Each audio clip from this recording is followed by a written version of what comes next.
Since the beginning of this war, the Hamas and Islamic Jihad terrorist organizations have been systematically abusing civilian population and infrastructures in Gaza for their terrorist activities against the State of Israel. This includes Hamas' massive network of underground tunnels which go under towns, hospitals, mosques, schools, and UN facilities, and are used by terrorists to command attacks, store weapons, and hold Israeli hostages captive.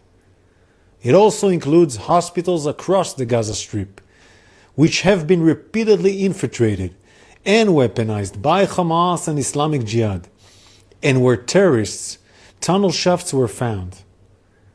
Increasingly, in recent months, Hamas has focused on exploiting school buildings, often where civilians are sheltering inside, to use them as military facilities, command and control centers, for storing weapons and to execute terror attacks.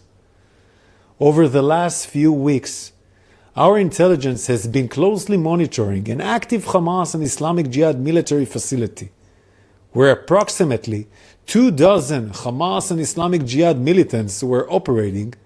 The names of 19 of these terrorists operating in this compound were published by us today.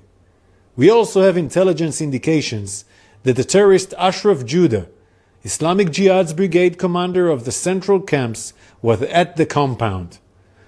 This military facility was embedded inside the Al Tabain school building in Gaza City. After we received clear intelligence of the threat posed by these terrorists, and in accordance with international humanitarian law, we took numerous steps to mitigate the risk to civilians, including using aerial surveillance prior to the strike, and selecting very precise munitions to avoid civilian casualties. Early this morning, the IDF conducted a precision strike against the terrorists in one specific building of the compound, an area that, according to our intelligence, no women and children were present.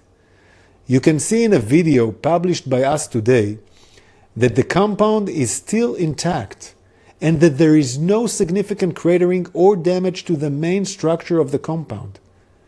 This pattern of systematic abuse of schools for military activities by Hamas and Islamic Jihad endangers both Gazans and Israeli civilians. It must be condemned by the international community.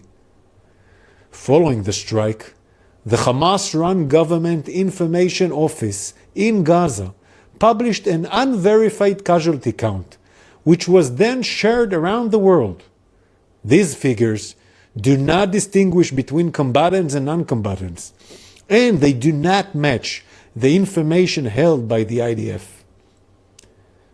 Yahya Sinwar, the mastermind behind October 7th, the day where Hamas brutally massacred innocent Israelis and started this war, and the man last week appointed as Hamas political leader, stated himself that a higher Palestinian death count helps Hamas in its war goals. Where Israel sees harm to civilians as a tragedy, Hamas sees harm to civilians as a strategy. The IDF will continue to operate in accordance with international humanitarian law in order to dismantle Hamas military capabilities and in order to bring back home all our 115 hostages, men, women, children, and the elderly, who are being held in captive for over 300 days in horrific conditions. We are operating to create the conditions to bring them back home. We call on the international community to do everything they can to fulfill this goal.